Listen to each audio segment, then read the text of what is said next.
everyone, welcome back to my channel. As you can see by the title, today I will be telling you Megan Nicole Conca's story, who was brutally assaulted and murdered back in 1994. I will also be discussing the creation of Megan's Law and the relevancy of why we're even speaking on it today, because this is a law that's been in place for many years. And also we'll be discussing if Megan Thee Stallion can be sued by Megan Conca's parents. Throughout the video, I will be referring to a couple of articles, but I will only be including a few snippets. So if you would like to check out the full article, make sure that you check my description as the links will be provided. Before we get started, hi, my name is Raven, and I make commentary videos about trending topics in music, controversial ideas, and celebrity drama.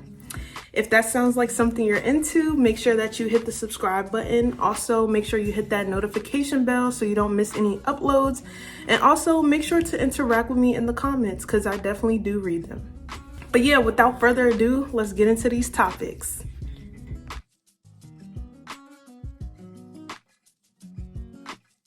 So first, I'm going to tell Megan Conca's story. So this article that I'm referring to is from Chilling Crimes, and the link will be down in the description below if you want to read the full article.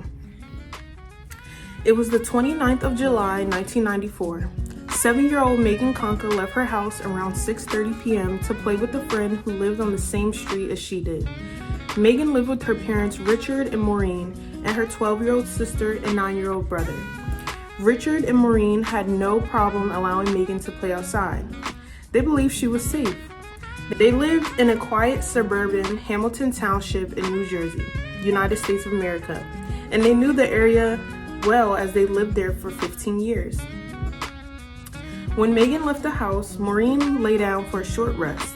When she got up, she could not find Megan. Megan didn't return home, and Maureen and Richard asked neighbors if they had seen her. A number of them told Maureen they saw her earlier that day. The neighbor from across the street told Maureen he saw Megan before dinner when she and her friend Courtney stopped to talk to him about his new boat, which was on the street in front of his house. He did not know where she went afterwards. Maureen called the police to report her daughter missing. The police arrived at the Conca home at 8:49 p.m. that night. They searched their home and property, but there was no sign of Megan, so they began to search the neighborhood. As part of that search, they spoke with all the neighbors, and it was their interaction with one neighbor in particular that gave them a break in the case. The man who lived across from Megan's house, 36-year-old Jesse K. Timendaquas, told the police that he saw Megan riding her bicycle at 2:30 p.m. that day. Police were perplexed by this. They were aware that Jesse was the neighbor who told Maureen he saw Megan before dinner. They asked him if he saw Megan at any other time. He told the police she was riding her bicycle in front of her house between 5:30 p.m. and 6 o'clock p.m. The police wanted to know why he gave conflicting accounts. The police wanted to search the house. Joseph owned the house and he gave them permission to search it. Joseph told the police that he was shopping with Brian around the time Megan disappeared, and he gave them receipts to verify that. After police spoke to Brian and Joseph, they then spoke to Jesse again, but noticed that his demeanor was somewhat different to the other two men. He was shaking and perspiring heavily throughout the course of the interview. Police asked him to give a statement at the station, and he agreed. As people continued to look for Megan, someone alerted police about Joseph F. Cifelli, who lived with the Timendaquas in a house owned by Cifelli's mother. In 1976, Cifelli had been charged with carnal abuse and sodomy of a 5-year-old girl. He was convicted of 3 lesser offenses. Police learned that Cifelli and Brian R. Jenin, another roommate who was a convicted sex offender, had alibis. Timendaquas, who had been convicted of 2 separate sexual attacks on young girls in New Jersey, did not. Police searched the boat outside of Jesse's home and also the garbage cans. In the garbage, they found a rope with some knots tied in it and what appeared to be dry blood on it.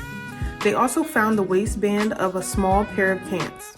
They believed that the pants belonged to a child. At that stage, Jesse was still being questioned at the police station, and he asked to speak with his roommate, Brian. Over the course of multiple interviews, Timendaquas told detectives he'd invited Megan to his house to see a new puppy. Once inside, he slapped her before sexually assaulting her. He admitted he strangled Megan to keep her from telling her mother that he touched her. Timendaquas shared that he'd been watching Megan play while living across the street. As he did so, he said, "I would get sweaty palms and my heart would race." He also stated, "I had learned my attraction to little girls was the softness of their skin." Ew. He described watching Megan for some time. "I would get sweaty palms and my heart would race. I would go back into the house." Detective Robert O'Dwyer gave evidence. He read Jesse's word from his statement and said that Jesse talked about how he had watched Megan. A lot of times during the summer, she would be sitting on the curb across the street. She would write with chalk in the street. She would wear shorts with no panties, and I would see this. Disgusting. And just like that, police got the answers they were looking for, but not the outcome they had hoped for. They found out where Megan was. Jesse told police she's in Mercer County Park. Police hoped that Megan would still be alive, but Jesse told them that Megan was not alive. She was dead. Megan had been sexually assaulted and murdered. Jesse led police to where her body was. Investigators found cut-up strips of cloth in garbage bins that Timendaquas had handled, which Megan's mother recognized as material from the shorts her daughter had been wearing. When interviewed by police, Timendaquas initially denied the crime, but eventually admitted that he killed Megan. He directed authorities to where he left her corpse in Mercer County Park. Megan's body was found on July 30th, 1994. Jesse was charged with capital murder, aggravated assault, and kidnapping. At his trial, the full extent of what happened to Megan was laid bare. It was the prosecution's case that Jesse had been watching Megan for months. And as stated before, they knew this because of the statements that he made about watching her right with the chalk and stuff, sitting on the curb and all of that. Honestly, this case is very, very sad. It's very interesting that 3 sex offenders were living under one roof. That is so crazy to me. But, it was the early 1990s, so they didn't really have that much technology as we do now. But yeah, it's just very unfortunate that they couldn't see this before it happened. But yeah, that's Megan Nicole Conca's story.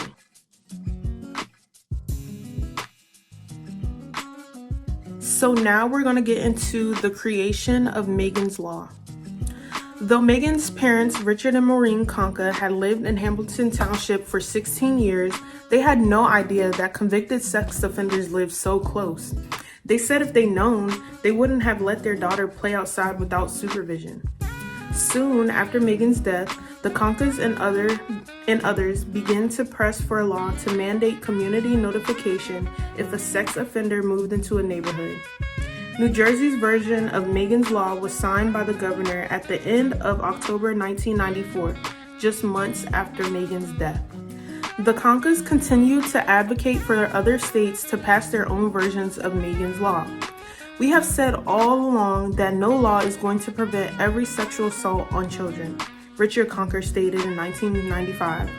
"But if it saves one child, it will be worth it," Maureen Conca said in 1996. "I have no problems opening my heart and crying and being personal with strangers as long as I can open someone's eyes."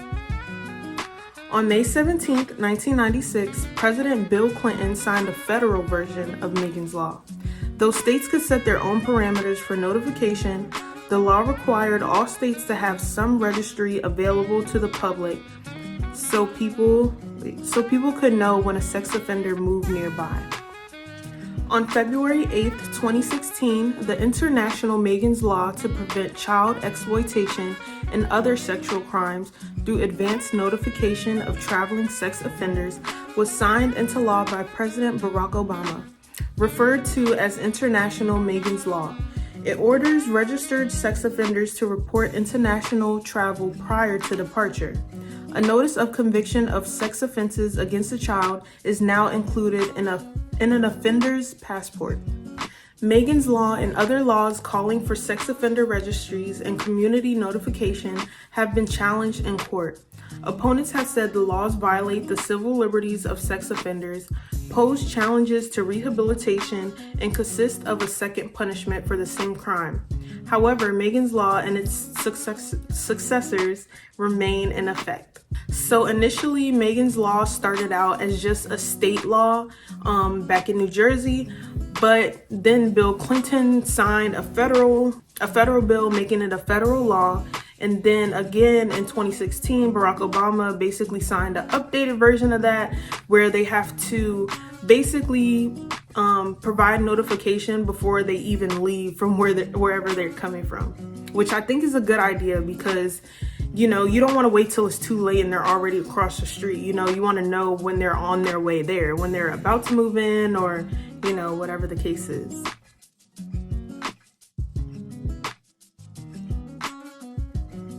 So now we're basically going to discuss the relevancy of why we're even discussing Megan's Law, even though it's been out for many years now.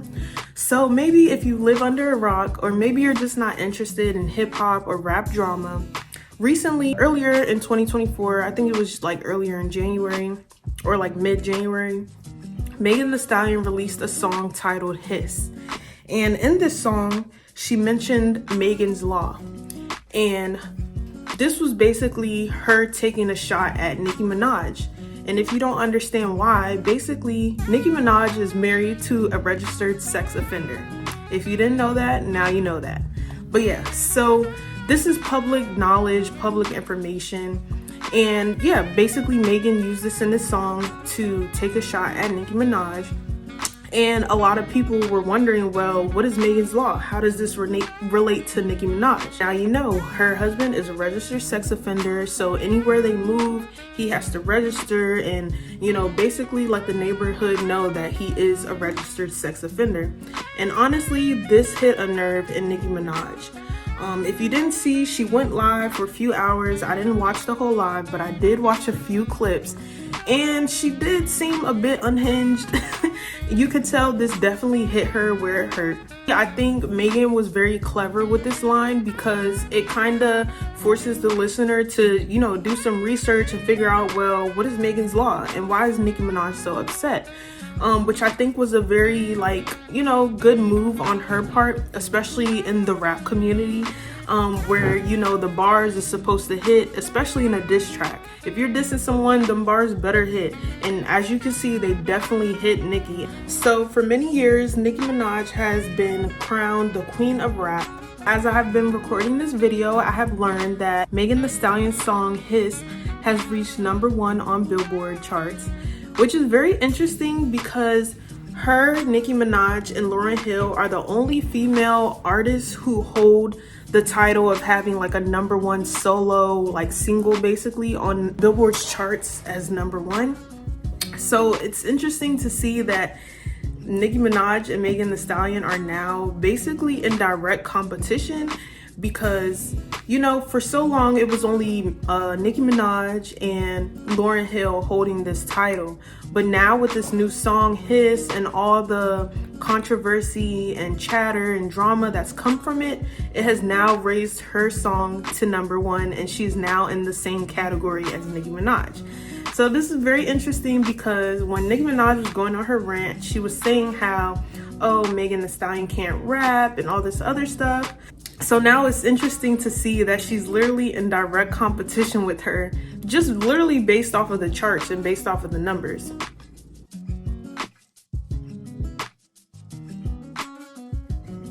All right, so now I want to get into, can Megan Thee Stallion really be sued by Megan Conka's parents? Well, according to TMZ, Megan Thee Stallion has been threatened with legal action by Richard Conka, the father of Megan Conka, who in 1994 was abducted, raped, and murdered by her neighbor Jessie Timendaquas, who had previously been convicted of child molestation. The national attention prompted by the murder led to the creation of Megan's Law, an expansion of the Violent Crime Control and Law Enforcement Act of 1994, which requires communities to be notified when a person convicted of sexual crimes moves into the neighborhood.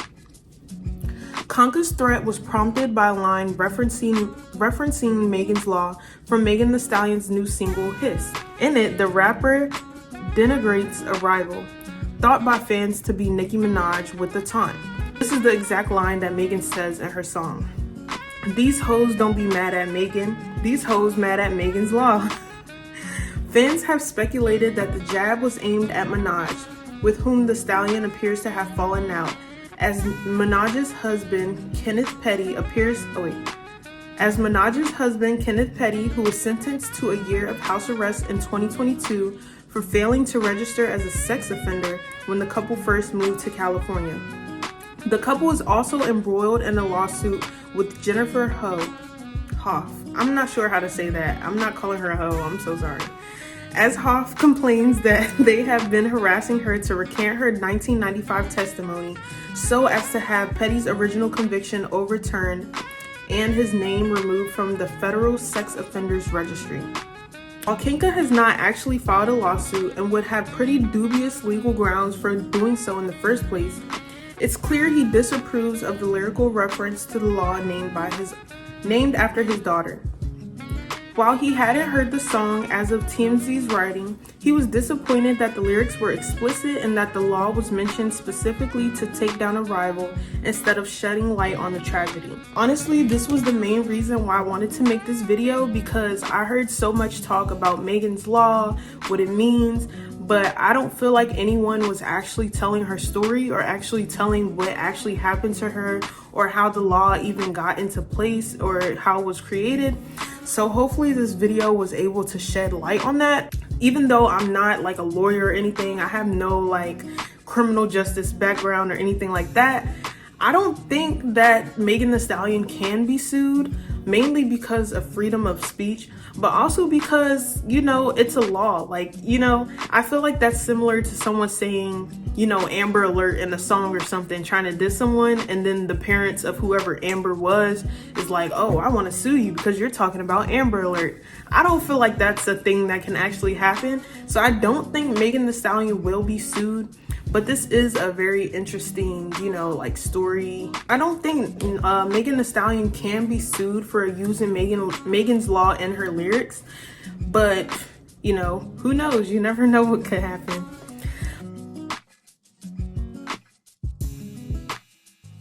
Right, that's all I got for this video. I know it was a handful and I know it might have been heavy on your heart. I'm so sorry. I just want to say rest in peace to Megan Nicole Conca, and also I send condolences to her family and loved ones. But yeah, let me know what y'all think. Should Megan Thee Stallion be sued for using Megan's Law in her diss track to not only Nicki Minaj but everyone else? I don't feel like she was only dissing Nicki Minaj. I think she was dissing other people in that song. Also, do you think that Nicki Minaj and Megan Thee Stallion's beef is fake? Do you think it's just for clout, to run the numbers up, or, you know, to get more people listening to rap? Because I know everyone's been saying that hip hop has been declining over the years.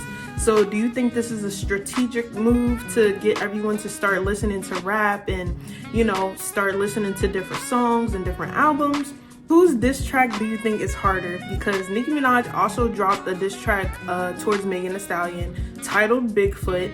If you haven't heard it, go check it out. It's not sponsored, but I just want to know your opinion. Do you think Megan's diss track was better or Nicki Minaj's diss track was better? Let me know. Let me know your thoughts and opinions down below. And with that being said, I'll see you in the next video. Stay blessed.